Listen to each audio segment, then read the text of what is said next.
લેવા વિસ્તારમાં બે કોમ વચ્ચે પેમ્પલેટ વેચી ધાર્મિક લાગણી દુભાઈ તેવા મેસેજ સોશિયલ મીડિયામાં વાયરલ કરનાર શિક્ષકની પોલીસે ધરપકડ કરી છે। હિન્દુ ધર્મની લાગણી દુભાઈ તેવા ખોટા નામથી પેમ્પલેટ બનાવી વૈમનસ્ય ફેલાવવાનો પ્રયાસ કરનાર સુલેમાન ચાંદ શેખના શિક્ષકની લીંબાદ પોલીસે ધરપકડ કરી છે। સ્ટાર ટ્રેક કોચિંગ ક્લાસીસના નામે પેમ્પલેટ બનાવી સોશિયલ મીડિયા પર વાયરલ કર્યા હતા। વાયરલ પેમ્પલેટમાં મુસ્લિમ વિરોધી સંગઠનો નામે ટીકવાની ટ્રીક આપવામાં આવશે તેવી જાહેરાત કરી હતી। હિન્દુ સંગઠનો જળથી ઉખાડવાની ટ્રીક આપવામાં આવશે તેવી પણ જાહેરાત કરાઈ હતી। પોતાની પુત્રીઓને હિન્દુ સંગઠનોના છોકરાઓથી બચવા માટેની ટ્રીક અપાશે તેવી જાહેરાત કરી હતી। સીધા આદમ સેનામાં જોઈન્ટ થવાની પણ જાહેરાત કરી હતી। સમાજમાં કોમી એકતાનું વાતાવરણ બગાડવાનો પ્રયાસ કરાતા પોલીસે ગંભીર નોંધ લઈ ગુનો દાખલ કર્યો, જે ગુનામાં આરોપીની ધરપકડ કરવામાં આવી હતી। ગઈકાલે લિંબાયત પોલીસ સ્ટેશન વિસ્તારમાં સ્ટાર ટ્રેક કોચિંગ સેન્ટરના નામની એક પત્રિકા વાયરલ થઈ હતી કે જેમાં કેટલાક સંગઠનો વિરુદ્ધમાં અને બે જૂથો વચ્ચે વૈમનસ્ય ફેલાય એ પ્રકારના કન્ટેન્ટ્સ હતી। જે બાબતને લઈ અને લોકોએ પોલીસનો સંપર્ક કર્યો હતો। પોલીસે આ બાબતમાં ઇન્વેસ્ટિગેશન શરૂ કર્યું હતું।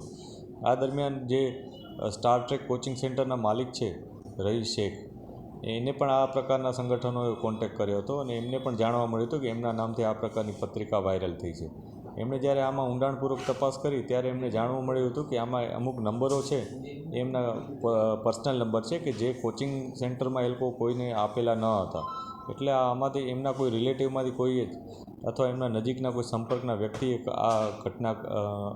આ કારનામું કર્યું હોય એવું એમને અંદાજો આવ્યો હતો।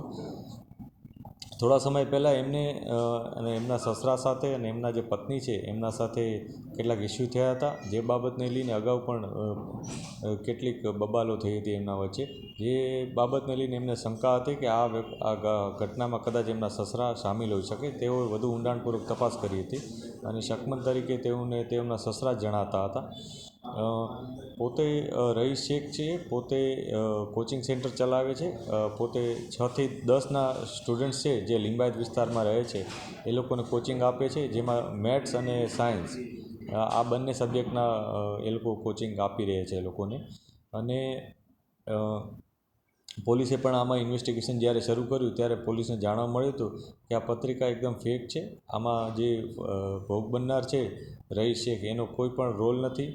આ ફક્ત ને ફક્ત રઈસ શેખને બદનામી મળે અને એમના કોચિંગ સેન્ટરને બદનામી મળે અને એમના વિરુદ્ધ કાર્યવાહી થાય એ હેતુથી જ બનાવવામાં આવી હોય એવું પોલીસને જણાવ્યું હતું। જે બાબતને લઈ અને પોલીસે આ ગુનો નોંધ્યો હતો, જેમાં BNSની કલમ 299, 302, 351, 355, 356 વગેરે કલમો ઉમેરી અને ગુનો નોંધ્યો હતો।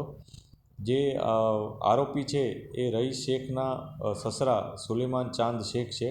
એ પોતે પણ શિક્ષક છે, પોતે SMCમાં એક સ્કૂલમાં શિક્ષક છે અને એમને કબૂલાત કરી હતી કે આ પત્રિકા એમણે જ પોતાની સ્કૂલમાં છાપી હતી અને કેટલાક લોકોને અને અમુક સંગઠનને પણ પોતે આ પત્રિકાઓ વોટ્સઅપ થ્રુ મોકલેલી હતી। જે બાબતને લઈ અને પોલીસે એમની ધરપકડ કરી છે। પોલીસે આમાં ઇન્વેસ્ટિગેશન વધુ ઊંડાણપૂર્વક કરી રહ્યા છે કે આમાં કયા કયા લોકો અન્ય સામેલ છે કે નહીં, અને એની પણ અમે તપાસ કરી રહ્યા છીએ।